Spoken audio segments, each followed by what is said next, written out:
Hello, everyone, and welcome to today's SANS webcast, Shared Responsibility of Salesforce Security, sponsored by RevCult. My name is Carol Auth of SANS, and I will be moderating today's webcast. Today's featured speakers are Dave Shackelford, SANS Analyst, and Pete Thurston, Chief Product and Solutions Officer.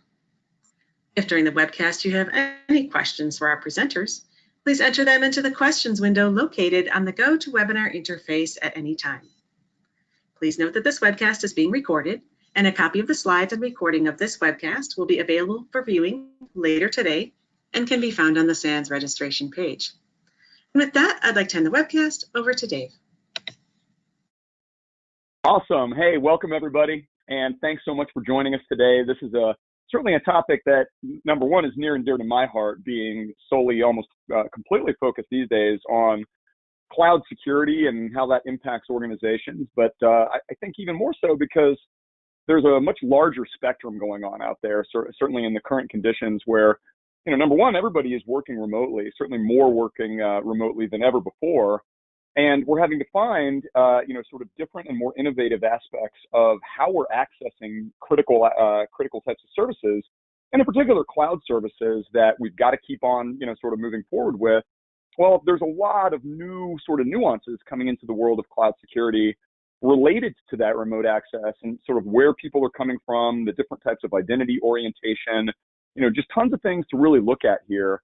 Given the sort of broad spectrum that Salesforce represents, so certainly Salesforce being one of the world's largest software as a service and platform as a service providers with an incredible range of services today, and that's something that we're going to be delving into. This is definitely getting more complex than it ever has been, right? If we had been having this conversation about Salesforce security and what the sort of shared responsibility looked like with regard to that 10 years ago, we would have been having an entirely different talk. But Salesforce has grown, they've expanded the repertoire, they've added new services, new capabilities, new building blocks that people can build their own infrastructure and components around. And necessarily, of course, we've got to take that into account as we look at our own security models and move forward. So exciting stuff. And I'm really excited to be joined by RevCult. And so let's go on ahead to the next slide and introduce who you're hanging out with for the duration of this webcast. It's going to be me. But really, I'm excited to be joined by Pete Thurston, who's going to be leading this because he and his team over at RevCult have done an enormous amount of work really around Salesforce and Salesforce security, and also talked to the community out there and said, hey, what's going on with, sort of how you're approaching security in Salesforce? What are the biggest concerns? They've done a lot of research there, and we're fortunate enough today to have Pete and some of the research that they've brought to the table in front of us. So Pete, all yours. Let's go ahead and kick this thing off. Awesome, thanks, Dave. So RevCult really specifically focuses on security for Salesforce, as a cloud platform. As Dave mentioned, a lot of what we've done has been performing risk assessments in the field, and also gathering data. We don't like to do stuff just to do stuff. We really like to do it for a great reason.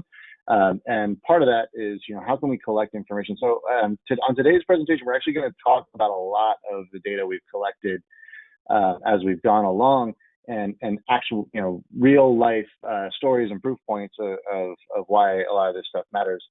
To kind of set the foundation, however, it's really important that we all kind of be speaking the same language. And one of the things that's can be a common misconception is that Salesforce is just software as a service, right? You buy it, it's a product, and you buy it and you turn it on, and maybe you turn a few dials on the security front, but otherwise, you can kind of ride along with all of the compliance certifications that Salesforce has gone through, things like that. But it really is important to remember that Salesforce today, for the vast majority of customers, is really acting as a platform as a service. And along with that comes the shared responsibility model that you're familiar with from other platforms that you work with in the cloud, from Azure to AWS and everything. I guess that's A to A, but everything in between A and A. In general, people are building custom applications on Salesforce all the time, and the platform will tout that it's compliant with regulations like HIPAA and PCI, and that's great.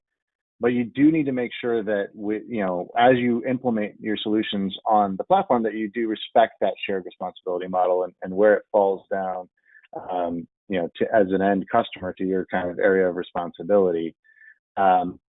We find a lot of great success, especially with existing customers who, maybe this started as kind of a citizen developer application in the business, and over time it's evolved. And perhaps there was a platform assessment done at acquisition time, and they said, okay, cool, this is what we're going to use it for. That's great. But having those ongoing assessments to come back and say, okay, well, what are we using Salesforce for today? And is it still in line with everything that we've been looking at? That's a lot of what we're going to talk about today, and some of the things that we've learned as we go through that. Dave, does that kind of ring true to what you've experienced out in the field? Yeah, and I would actually say that that's such an important point to note. I mean, I make the assumption that probably a lot of people coming into this webcast and hanging out with us have, either used Salesforce and been exposed to it significantly, or just know of it. I mean, certainly I think everybody's heard the name. But I find very frequently in teaching classes on cloud security, and even as a consultant, that people really still do have that misconception of Salesforce being a SaaS, right? Hey, it's this just place that you go either create records or import them. Yeah, you use their software, and that's about the extent of it. But yeah, to your point, it's vastly beyond that. And also, I think the critical thing there, and you look at things like HITRUST and PCI and HIPAA and so forth. I mean, the spectrum of regulations here, right? The scope of regulations is getting broader and much more specific. And I think necessarily when you move, sort of level up, I'll say, from SaaS to platform services, the sort of threat surface gets bigger, right? And so what that means is that the scope of the threat surface is going to get bigger, and so are the necessary, sort of attentions you'll need to pay for, your controls and how you necessarily put those in place for things like HITRUST and HIPAA and everything else. So yeah, it's a common misconception. I totally agree with you. No, it's exactly. Those are all great points as well. I mean, most of the clients that we work with, when we talk to the information security team, we'll say, well, what are you guys using Salesforce for? And they'll say, mostly customer service, and that's about it. Okay. And they're like, yeah, I'm a little concerned because I think we have a portal out there that people can interact with. Okay, all right. And we ask the Salesforce team or the business users, and they go, well, there's this HR app where they manage payroll, and there's this thing that finance uses for invoicing. And you go, whoa, hold on a second. And so that's when it gets really eye-opening, once you actually kind of turn on the lights and look around in existing instances.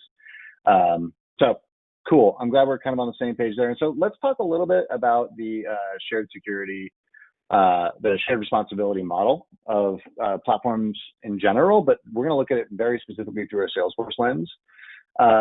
So what you're going to see here on the slide is that kind of bottom part of the mountain, right, is really the platform's area of responsibility, right? So they provide all kinds of fantastic, they handle the infrastructure. You don't have to deal with that. Everybody knows that about the cloud. They handle all the network stuff, and they do some pretty cool internal threat detection, as well as, all the firewall management for you, and pen testing and of the platform itself, not of your implementation of it, but the platform itself.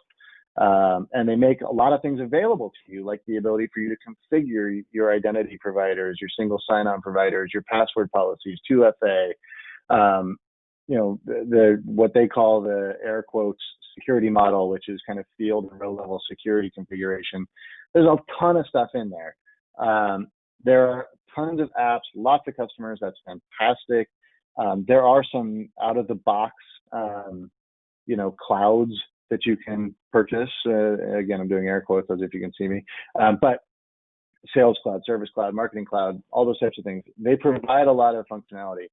And for customers who really want to take that, extend the security layer of the core platform from a capabilities perspective, they make something available called Salesforce Shield, which will allow you to do things like event monitoring, which you can integrate into your SIEMs, Field Audit Trail, which allows you to kind of control some of the data loss prevention, things around data changes, also, some compliance-related data lineage stuff in there, as well as encryption at rest. So that's kind of where it goes, right?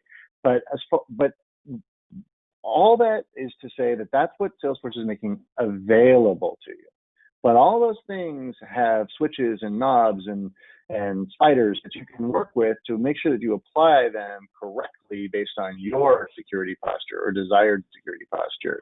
And so when it comes down to data governance and making sure you actually know what information is sitting in that system, that's on you. As far as making sure that people, once they get in, they can do the things that you want them to be able to do, that's on you.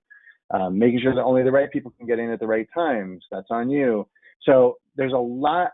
The important factor here is that the platform makes a whole lot of things available, but you have to apply those tools correctly and in line with your specific policies and posture inside your organization. So that's what I really wanted to kind of highlight here. Dave, do you have anything else that you wanted to add around shared responsibility and specifics there?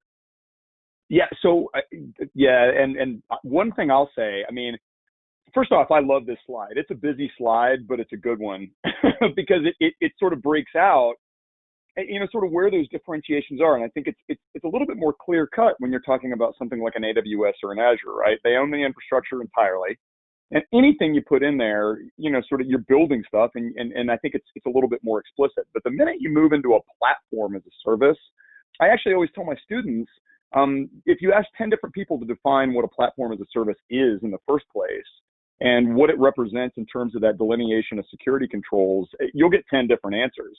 I think it's still really confusing to people and actually have seen that in practice. And one of the things I've also found, and Pete, I'm sure you've probably heard this from some of your customers and people you're talking to out in the community, I think there's a misconception on our part sometimes in security that everybody gets this. No, they don't. There's actually quite a bit of confusion out there in terms of what the responsibilities really are, especially in cases like this. Do I have to manage things like authorization? Do I have to deal with data governance, or is that something that they sort of intrinsically handle on my behalf? Do they manage the logs? Do they all these kinds of things start to get really complex and confusing, and especially for business unit folks, right? That like the stakeholders that are probably the ones sanctioning and sort of responsible for the projects out here in Salesforce, a lot of times they really don't understand it. And so I think it's really incumbent upon us as security professionals to help educate everybody on this stuff. It's really important. Yeah, absolutely. And it really is interesting because on the security professional side of the house, it's really easy to say, yeah, don't worry, we just did an audit and I know exactly who's in the sales profile and the service profile and the marketing profile. Without understanding that those profiles are not actually controlled by Salesforce at all. They're controlled in-house. And you can add literally anything you want to something labeled sales profile or read-only profile. So one of the things one of the first things we do is we actually go and we look at all of the users who are labeled as read-only users, and we go make a catalog of all the fields that can edit. So it's right. It's just shadow all admins, the time. The sales team. Exactly. Yeah. I mean, and it's so yeah. I mean, I was just in an org a couple of weeks ago. Org is, for those who are not Salesforce people, the org is a Salesforce instance. I was just in a Salesforce instance a couple of weeks ago, and the read-only profile had the setup and configuration settings, so they could basically go in and just build anything they want in the administrator console. So just things to be aware of, that just because it's labeled something does not necessarily mean that's what it is. So, obviously, this is kind of a crazy period of time for all of us globally. That should not be a surprise to anybody either on this webinar or who watches it later.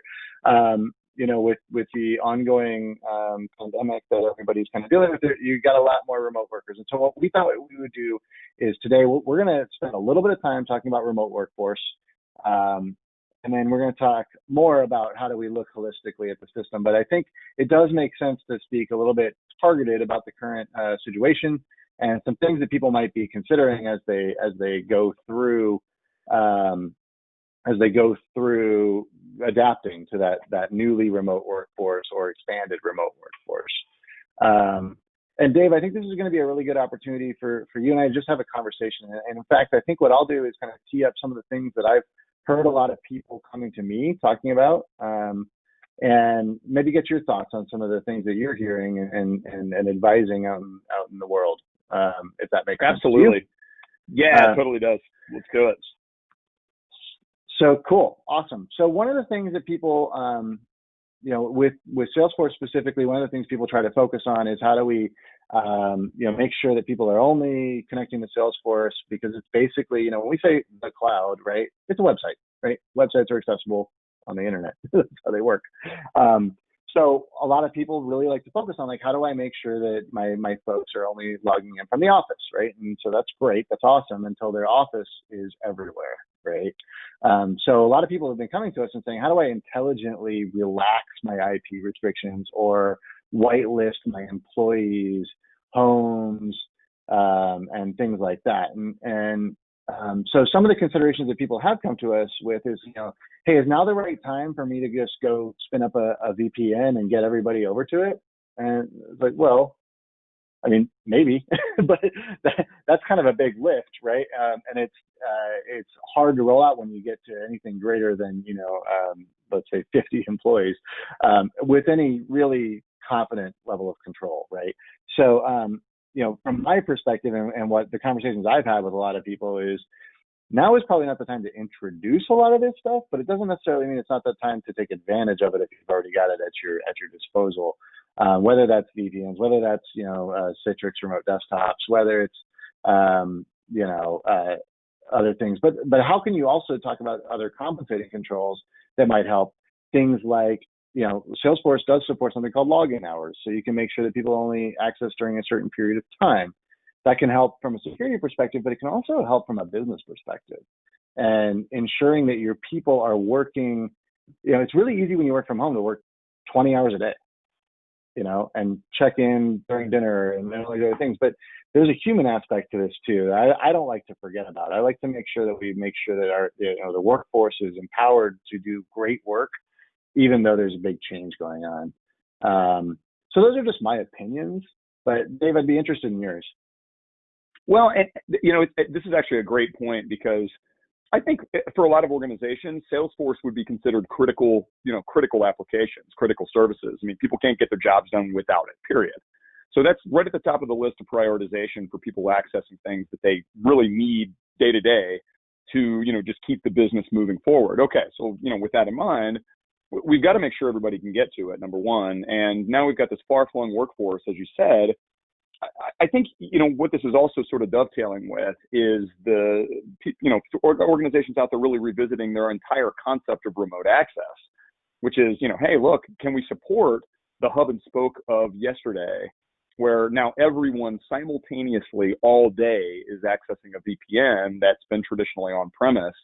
And, it's sort of cloud services beget cloud services, in my opinion. You're seeing a significant rise in, the SASE model, and a significant rise in, sort of VPN replacement technologies, the Zscalers and these guys of the world. But, nonetheless, if you don't already have that in place, which a lot of people don't, let's just be clear. I mean, a lot of folks are now sort of going, oops, wait, VPNs, to your point right there on the considerations, we're not going to really be able to support that. And so I think they're finding that it's a short-term necessary evil to do things like relaxing IP restrictions. I think people are feeling like they're sort of, they painted themselves into a corner a bit. You can't block people from getting to critical SaaS services or platform services that you've built and they rely on for their jobs and for the functions of business. But I don't think the sort of classic model of, even things like IP orientation are really the same. So I think it's a big problem, and I think it's going to be a problem that sort of sticks in the mind once things start settling down, and we really ask ourselves, okay, what's the sustainable strategy going forward? I don't know if IP restrictions are going to be the one that people even come back to, but nonetheless, we've really got to make sure we think about this, because you don't want people just arbitrarily getting to any of the assets we're building. We've got to put some sort of restrictions in place. It's a really great point. And so a couple of other add-ons, especially for customers. If you already have an up and running infrastructure that can support things like this. So you've got a reliable, robust VPN, and all that. That's fantastic. Do please, God, go make sure that everything's all patched up. We all know that falls to the bottom of the change control board list on a regular basis. But as much of a bummer as it is, and we work in this space, so we all kind of know it, we recognize it. There are a lot of attacks going on right now. There's a lot of ransomware attacks going on, and it's informed ransomware attacks. It's not just automated bot-based stuff. They're human-informed stuff. So make sure that you're all patched up and everything's good, and really keep an eye on your, all your security updates are in there for your VPNs, your firewalls, all that good stuff, because now is unfortunately a time where a lot of people are trying to take advantage of things. And actually on that same context, one thing to really bear in mind is if you do have monitoring infrastructure in place, and hopefully you do, but a lot of people still don't, especially as it relates to Salesforce, unfortunately. But if you do, now is not the time to ignore any alerts, even if they're going to get really noisy because you got a lot of people in a lot of new places. You really gotta put that rigor in place and try to stay focused on reviewing and inspecting each alert that pops up on your radar.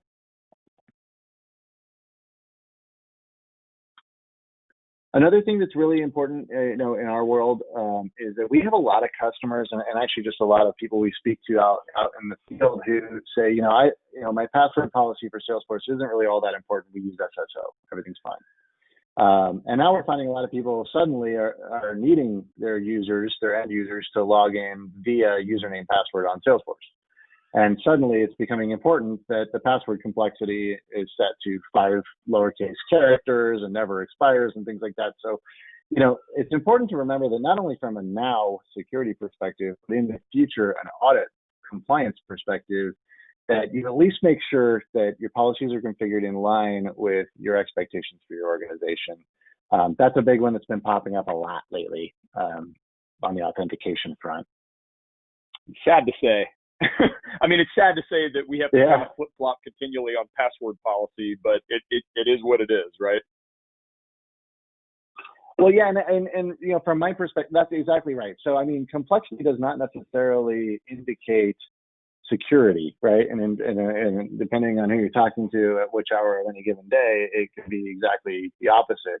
But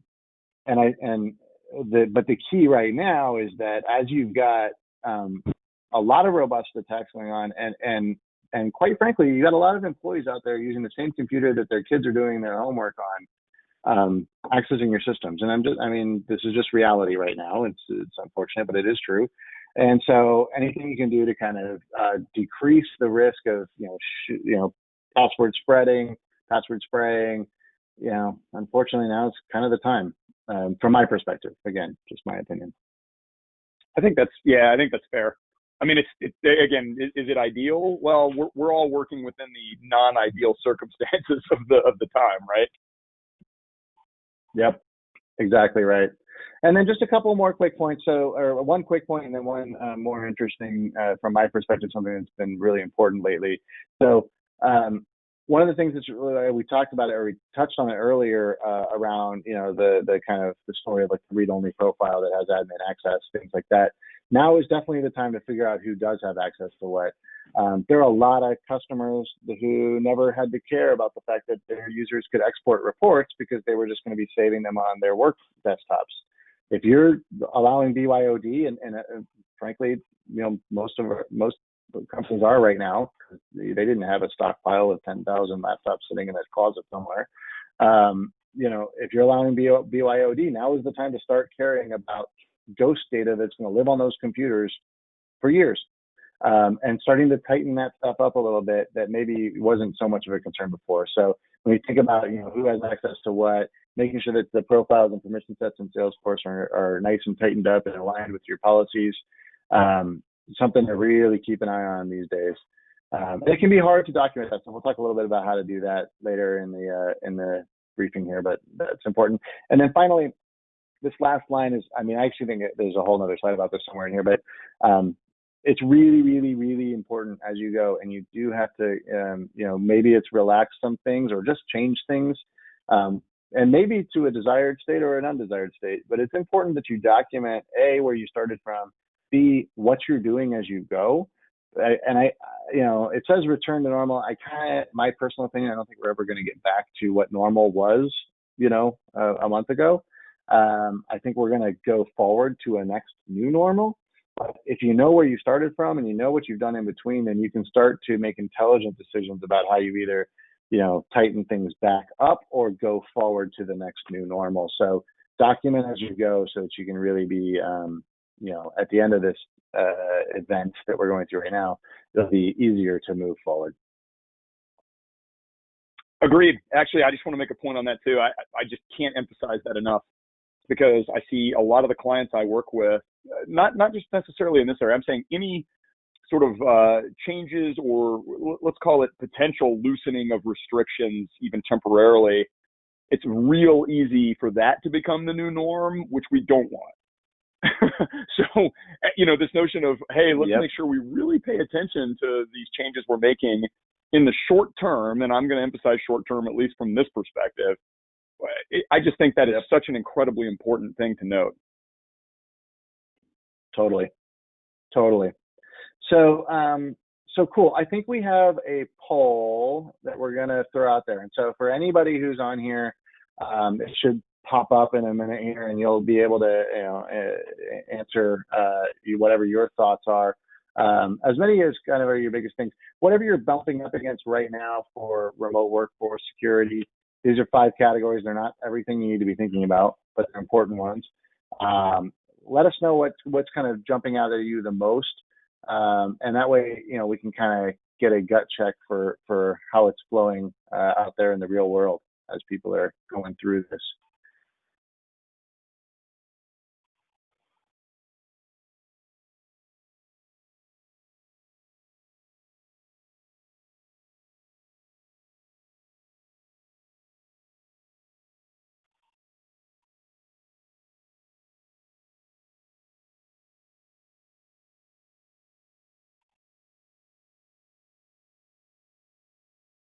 All right, let's see what we see here.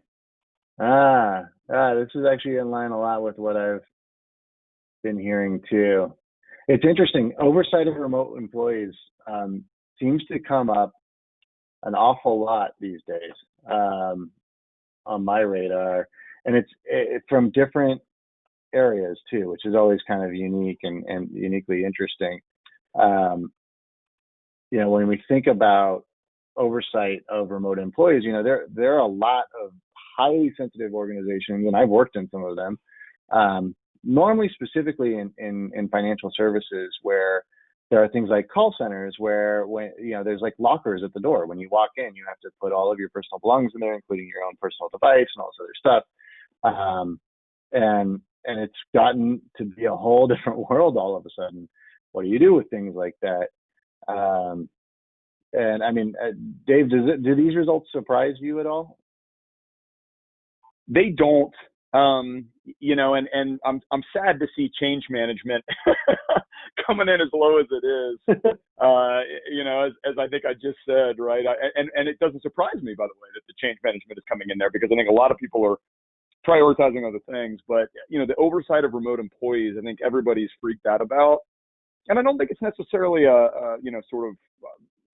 call it Orwellian situation where we're, trying to necessarily spy on everybody minute to minute, hour to hour, as much as so it is as it is to make sure that people are, at least from our standpoint, the security teams, not, putting themselves potentially at risk by doing things they shouldn't be doing, or maybe even accidentally making mistakes or doing things that they just wouldn't be able to do on premises, right? We've got those, that nice hard crunchy shell that we've relied on for so long. Well, now we've, sort of flung everybody out into the wild. Wow. How comfortable are we with all those security controls we've put in place for everything, whether it's the endpoint all the way to, critical applications and services like this? Yep, exactly right. And one of the things that I'm seeing a ton, especially on the Salesforce front, is the monitoring alerting piece as well, where monitoring and alerting has traditionally not been super easy on the Salesforce front. So it's not impossible. It also tends to kind of fall low on the list. And suddenly people are like, wait, what are people doing? I need to know what's going on. So yeah, it's been, this ties in a lot to what I've been seeing. And then access control is always a complicated topic. So that makes sense too. And I couldn't agree more on the change management piece. So, so cool. Well, let's jump back to the slides real quick. And so just a couple of really quick points here. It is important to remember that as you go through these times where you may either be relaxing things or tweaking things or trying to figure out, the compensating controls really can come into play a lot right now.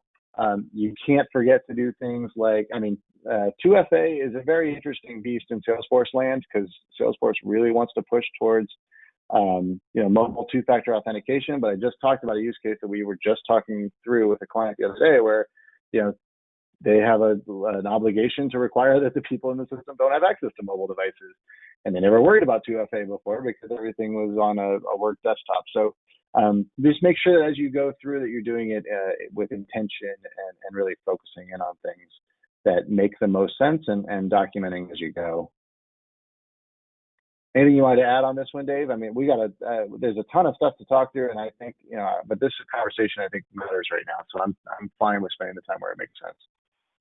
Yeah, no, absolutely. Yeah, we've got so much to talk about, but I really want to get to some of the really cool, sort of data points that you and your team have found and gotten into. So the only thing I'll add to this is just that, I think we've got to really take a hard look at the concepts of compensating controls in a new light now, right? Because I think we've always looked at compensating controls as a fallback, like, well, I guess so. But in cases right now, the quote unquote new normal is potentially shifting compensating controls into primary ones. And so I think we really have to be careful about, sort of contextually how we view the concepts of controls. The goal of protection is still the goal of protection. I think for the current state of things, especially with the remote workforce circumstances we're in, let's take all we can get and make use of them collaboratively to get to the end goals. Perfect. Totally. All right. So we already talked about this slide a lot, but if there's a slide that I hope everybody kind of takes away and really locks in, this is the change management slide. Document where you're starting, what you're doing, make sure that you can do a nice recovery at the end. Auditors are still going to come back around, even if they might do it from home for a little while. Manage change, make sure that, there's a human aspect to this. People need to, they got their own stuff going on. I was just telling Dave earlier, suddenly we're second grade teachers in my house. It's really weird. And so people need to be able to be informed and how to do things, because otherwise the first thing they're going to do is figure out how to go around what you put in place. And make sure that you just communicate. I don't think you can over communicate right now. I think you just communicate as much as you can. And then as you go, just, codify what you're doing. Maybe you're going to learn some cool new things that are good long-term practices. It's not all bad, right? So let's jump into a little bit of the data points that we've been talking about. And there are a lot of data points here. So as we go, I'm going to kind of pick things that I think are probably most applicable to the conversation and most interesting to the audience. But the background of this slide that you're seeing on the screen right now is really coming from security risk assessments that myself and my team conducted in 2019. It's a service that we make available to Salesforce customers, leveraging some of the security product suite that we have available for Salesforce specifically. We very, very specifically focus on Salesforce and data governance and security. And just some really high level findings. I mean, on average, when we get out there and we one of the first things that we do with all of our customers is we perform a full data classification exercise from a sensitivity perspective as well as a compliance perspective. And we try to take a very data-driven approach. So we start with making sure that you know what information is actually in the system so that then you know how you feel about it and then you know how you want to protect it. So we always start with data classification. And on average, what we found is over 1,000 fields in a given Salesforce instance that represent information that is classified as whatever our customers' policies say are, quote unquote, high risk or sensitive information. Confidential, restricted, whatever they decide to call it inside their organization. Over 1,000 fields. And one of the trickiest parts of that, and it's not a misleading number, but it's a potentially confusing number because it seems very high. One of the things that we find is that there's a ton of fields in there that are called like social security number, and they're like, oh yeah, we don't use that. And we go look and it's like, yep, it's always empty. But if somebody saw it on the screen and started to fill it in, suddenly it matters, right? So again, we talk about which controls make the most sensitive to things. But we have found over 1,000 fields on average, sometimes greater, much greater than that, sometimes much less than that in an average instance that are classified in that way. A lot of people, especially in the information security space, some people aren't even aware that you can write custom code on the Salesforce platform that performs data access. And you totally can. And there's a lot of ways you can do that literally intentionally bypass the entire sharing and security model that's been implemented. So one of the big things we do is a full review of the actual code and configuration inside the system. And on average, again, this is an average, across all the assessments we did in 2019, there were 13 methods of access on average that intentionally bypassed what we call CRUD permissions inside the org, which means that end users or internal users can hit this endpoint and it will show them data that technically their profile and permission sets do not grant them access to. 2/3 of the organizations have Apex code, which is the Salesforce programming language, that's violating just general secure coding practices, things like checking the ability for a user to access a field before presenting it to them, things like that. And I mean, this might be a shock to some people, but for real, 86% of users had read and edit access to classified fields that were set as a sensitive level inside a given Salesforce instance. The dials you see on the right are from the Cloud Security Cockpit product that we have available for Salesforce. And these are kind of the global averages of our risk assessments that we did in 2019 in the 6 lenses that we looked through, which we're going to talk in more detail about in just a minute. But Dave, does any of this jump out to you specifically as surprising or maybe not surprising? And like, yeah, I see that too.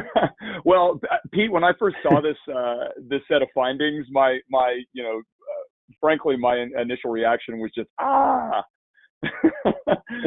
don't know that I was inherently surprised, because you spend a long enough time in the security industry, and surprises are I think a little further and fewer between. But the fact of the matter is, this tells a story, right? This research that you guys have done and these insights that you've found, what it tells you is that the norm, I mean, let's just get it out there. I mean, 13 methods of access, thousands of fields with sensitive data. I mean, the 2/3 don't follow secure coding practices. Now, that one definitely doesn't surprise me, but the last one, I mean, that is almost all of the users. So I'm just like, okay, yeah, maybe I'm a tiny bit surprised by that, but what it tells you is that we're still not getting the job done there, right? I mean, I just, this tells me everything about the state of maturity in the world of critical SaaS and PaaS practices, security-wise. I mean, that's the story. That is it in a nutshell. And man, we got a long way to go. Yeah. Well, and so let's start down that path. Let's start to think about, how can you, as an information security professional, ask the right questions and hopefully get informed answers to those questions? Because I will tell you that the reason RevCult exists is a lot of these questions are very hard to answer. If you ask your day in, day out Salesforce administrator some of these questions, they'll give you their feelings, but it's going to be very hard to get you data-driven evidence of things like this. But let's look at it. Let's look at some of the questions we ask. So these 6 lenses that you see here on the screen are the 6 areas that we try to focus our risk assessments on when we look at Salesforce instances. And very specifically on the right-hand side of the slide are the questions that our security analysts are trying to answer. Now, there's other questions, of course, but these are the high-level kind of like, if you could answer this really basic question, you might understand better how things are working out for you in the category on the left. So we look at data protection, which is how well the information is being stored and protected against key threats. That sounds really loose, but we're really talking about stored, right? So this can be at rest. This can be, is the data model done in a way that inadvertently shares additional information? Could you break things up different ways, stuff like that? So data protection is the first kind of lens we look through. The next lens we look through is data loss prevention. And data loss prevention means a lot of things to a lot of different people. And so I'll talk about what it means to me, which is really 2 subcategories. So a couple of things that I really like to focus on are data egress, so data leaving the system where you didn't want it to. This is the classic Salesforce.com concern story of, you know, our Rainmaker sales guy left the company and he took the Bickle business with him. So that's your primary example on the data egress front. But I think there's a lot of other really big concerns on the data egress front, especially right now, where we talk about people, you know, exporting reports and they sit on their home laptop until they get ready to sell it on Craigslist in 3 years. I have a lot of concerns in that area. But the other half of data loss prevention to me is data destruction, whether it's intentional or not. In my opinion, doesn't necessarily matter all that much. So are you, you know, if there's key business information that drives your organization, do you have the ability to protect yourself against if that information is accidentally destroyed or changed? So are you tracking changes on key fields so that if somebody accidentally changes something, you can switch it back, or intentionally, however the case may be? So DLP for me kind of falls into those 2 subcategories, and that's what we're really looking at there. How well is the information system being protected against loss in either of those scenarios? Integrations are becoming way more important. Salesforce is no longer just your CRM. If it is, cool, good for you. But in general, it's likely not. So integration, Salesforce is being integrated to everything. And there's a lot of integrations also mean a lot of different things to a lot of different people. So it can be everything from, you know, custom web services inside the Salesforce platform that are being implemented in Apex code. It could be RESTful endpoints that are being custom built. It could be, you know, Susan in HR runs this report every Friday and saves it off on an FTP server that something else picks up. I mean, it could be anything. But so we look at all of that, and you should too. And then we talk about the access control, you know, concepts, right? So when we talk about authentication and authorization, you know, from an authentication perspective, that's a lot of what we're talking about with the remote workforce stuff going on right now, and making sure that the system's accessible to the right people at the right times from the right places. But once you get in, that authorization piece is also absolutely critical, and frankly, very difficult to understand in a Salesforce context, because there are a lot of really interesting ways that you can grant people access inside the system, from profiles to permission sets to now permission set groups. And now you can actually remove permissions from people using permission set groups. So it gets very complicated. Making sure that you truly understand who can see what inside the instance is tricky, but critical. And then finally, monitoring and insights. And that was, you know, right on our poll. That was, you know, what, number 2, I think, in the results. If something were to go wrong, would you even know? And if you did find out, would you be able to get the forensic information to be able to understand what's going on here? So this is how we holistically look at the Salesforce instance through these 6 different lenses.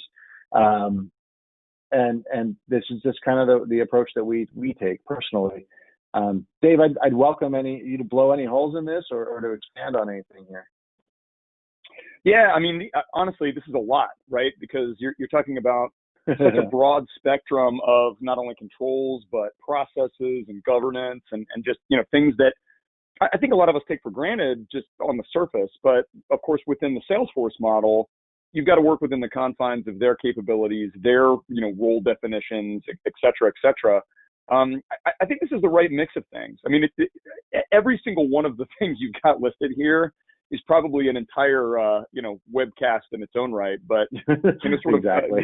I mean, really, really, but drilling it down into sort of this, I'll call it the cheat sheet of the risk assessment aspects, right? So in other words, for all of you guys that are out there hanging out with us and listening, if you walk away with sort of, hey, what can I take back to make sure I'm focusing on the right stuff?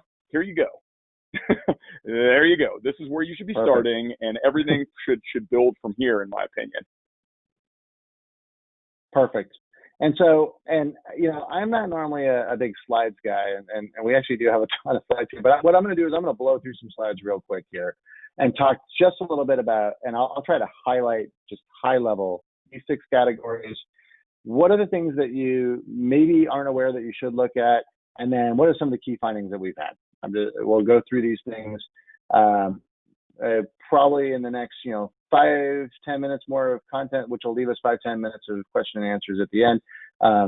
Feel free to enter any questions that you have in the questions panel in GoToMeeting as we go, and that'll make that time more productive too. So let's jump into that real quick. So we always start with authentication. How do people actually get into the system in the first place? So just a few things. If you're out there, you've got a Salesforce instance in your organization and you want to ask the right questions or understand what might be going on, some of the key areas we tend to look at, and this isn't everything we look at, but it's where we start, is there's something called sites and there's something called communities. Those have capital letters for a reason. They're products from Salesforce.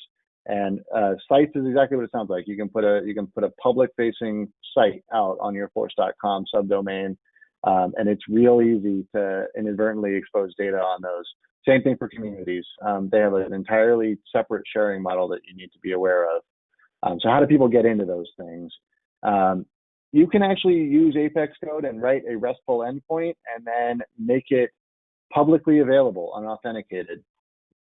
Have a conversation about that, or have us come in and take a look for you.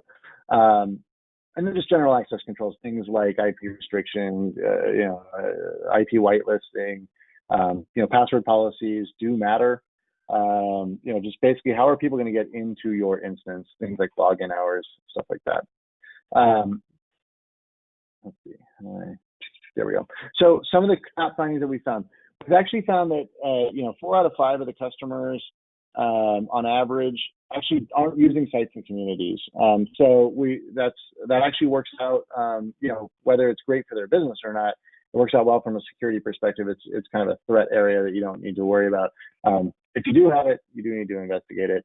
A lot, 40% of them don't have any custom endpoints. That's great too. But what that tells you is that 60% do.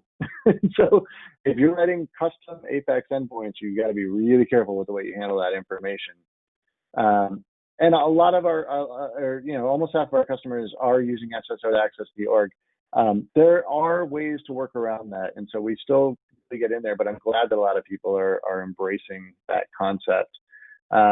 However, on the other hand, that leads to the 80% of Salesforce password policies not matching their corporate policy, which means that they're over relying on that SSO as authentication mechanism kind of component, where when people do attempt to enter via username password, which is happening more and more right now, it's not in line with stated policies. And 40% of our customers have 0 IP restrictions implemented at all. So that's the authentication kind of category. Dave, I don't know if you have any quick thoughts on that or any highlights, or if we just move on to the next one. Your call. Now let's roll on. I think this is all sort of insightful. Sweet. So moving on from authentication, we talk about authorization, what Salesforce historically refers to as the quote unquote security model, although we all know there's a lot more to it than that. So we look at people being able to have unnecessary access to data, and system permissions are a really big deal. I mean, there's literally a system permission in Salesforce called modify all data. And I think we'll probably talk a little bit more about that here in a minute. So making sure you know what people have access to. So one of the things that we've seen here is that sensitive information is super exposed. So we talked a lot earlier about the 86% total average of people who can edit sensitivity. But if you look over here, on average of the orgs that we looked at last year, 99% of the users are enabled to access the org through the API. They could theoretically, if they knew what they were doing, could go ahead and write whatever custom application they wanted to call the Salesforce APIs and do whatever they need with the data. 82% of them can read and edit truly high-risk fields, so restricted fields. And literally 45% of users in the orgs that we looked at had administrative access to the system. There's a couple of different layers of data protection encryption options in Salesforce. There's one called Classic Encryption. It basically does data masking. And the way it works is that you have to opt in to allowing a user to have access to it. On average, 26% of the users in the orgs that we looked at had the ability to view all the encrypted data in its unencrypted form. Not a small number. Yuck. So that's my comment. Yeah, that's my comment. Yeah, on that scary one. stuff. Yeah, scary stuff. So this second point's really interesting to me too. It's questionable if all users need reporting ability. And in Salesforce, reports matter. They're a really important part of Salesforce. But do 71% of your users need the ability to export them to their desktop? Maybe, maybe not.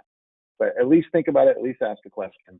And this is no joke down here. 79% of the users in the orgs that we worked with had access to the setup and configuration screens of Salesforce. So basically the administrator console for Salesforce.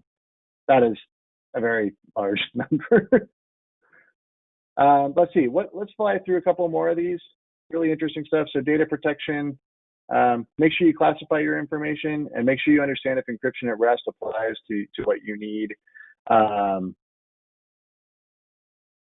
20% of our customers had actually purchased Shield and implemented it. There's a number not on this screen, which is that 85% of our customers had purchased Shield, but had not figured out how to implement it yet. It can be a little tricky, so keep an eye out for things like that. And a lot of this was just eye-opening to people where they said, wow, we had no idea that type of information was even in there. We better get that ball rolling. In the interest of time, let's look at data loss prevention. So from a DLP perspective, sharing is in Salesforce, it's row-level security, basically. We found a lot of people had sharing rules that either conflicted directly with the regular baseline permissions, or that people just ended up being able to see a lot more stuff than they thought they were going to see. So keep an eye out on those categories as much as possible. We talked a lot about, earlier we talked a lot about administrative privileges, but 13% have modify all data, which means they can inherently see and change every single thing in the system. 14% have the ability to actually change the code inside the system. 17% have the ability to see all the data, whether they can change it or not. So things to be very, very, very aware of. So yeah, this is actually a really interesting data point. So 0% of our clients had ever classified their Salesforce data. We have yet to work in an org where there was a full data classification done before we showed up. So please, please, please, please, please remember that Salesforce is extensible, it is changeable, it will evolve, and people will add data into that system you're not aware of. You need to really put a robust classification process in place to be able to track that. Dave, you and I don't know that we've talked in a lot of detail historically about data classification from a sensitivity perspective, but do you have a take on that? Well, actually, I think this is a fascinating correlation back to a statistic you brought up a slide or three ago. But none of your clients have classified their data, which directly ties back to 84% of the sensitive fields needing remediation. I mean, you plug those two in together, again, that tells a distinctive story, right? People don't even know what they don't know in terms of the data that they're putting into a lot of these types of fields and records within the infrastructure itself. I think everything else sort of flows from that, right? I think there's a sort of an appearances problem where people just don't know what it is that they're actually putting out there in the first place.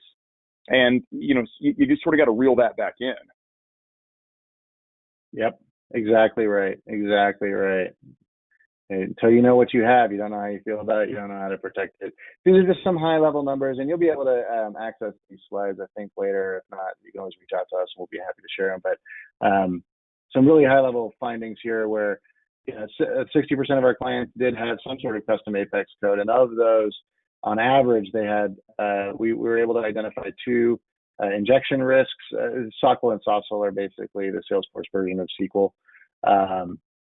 Insecure direct object references, which means basically you can pass through sub information on accident to end users, and some other kind of in the weeds coding practices that you need to be careful of. So there's a lot in there, and we admittedly augmented this presentation with a lot of the remote workflow stuff because we think it's important, more important than us just talking about all the stuff that we do and sell. I think it's more important to educate and for people to understand the landscape that they're working with. However, we do and sell stuff, and so I will just highlight really quickly. We talked a lot about security risk assessments today. We do those out in the field all the time. We leverage our product suite to do that. We love getting out there and helping people tighten up their Salesforce instances and understand the risks inside their organization and how they can easily close the gaps between where they are now and where they want to be. And we do that through a lot of these things that you see on the screen here. Specifically, we do want to hear from you as we start to wrap up, although I know we are going to do a Q&A here in a second that I think is facilitated. But we do want to hear from you. We do want to find out if this session was valuable to you, and is there more content we can provide to help you in your evolution. That's my email address down there in the corner. Feel free to reach out to me directly or hit up our resources website on the RevCult site. And at that, I know we only have a few minutes left, but if we have any questions, we'd be more than happy to answer them, Dave and myself. And so while we wait, I think the organizer is going to check something out, but Dave, do you have any kind of closing notes on today's conversation from your perspective? Well, I think that, the only thing I'll say, and we can open it up, but the only thing I'll say is that, the question you asked me right at the beginning, does any of this surprise you? I don't think it should surprise any of us. I think we should, be cognizant of the fact that we have an extraordinarily large, broad, sprawling platform infrastructure in the form of Salesforce that, frankly, a lot of people don't know what they're doing, and we haven't probably explored a lot of the security control requirements that are needed across that spectrum. So I think there's, like I said before, I think there's a lot of work to do, and all of us can take that to heart, remote access or otherwise. Great. So, Carol, do we have some questions on the line? Yeah. Thanks for that great presentation. We do have a few here, so I will jump in and get started. The first one asks, is Salesforce always deployed to customers as a multi-tenant solution? Yes. Yeah, it is. So there isn't like an on-prem or you get your own pod option with Salesforce. All right, thanks. In terms of user access controls in Salesforce, how granular can a company get in Salesforce? For example, can a company control access to resources in Salesforce based on department, legal entity, or even down to the person level? Yeah, absolutely. So the Salesforce access control model is pretty robust. So there's row level access, and then there's columnar access. Basically, are the two kind of high level areas you can control granular access with. It's based on every user has to have what's called a profile, and a profile is their baseline of access. You can't previous to the current release of Salesforce could not remove access that was in their profile. So you think of something like you would have like a sales user profile, and that's what we give salespeople, and they would have access to accounts, opportunities, and contacts, for instance. But then you can take it one step deeper and go and add what's called a permission set, which can add additional access. So what you would do is perhaps your sales manager would have the ability to then go in there and access, some additional fields like quota and things like that to be able to manage it. So you can get very, very, very granular.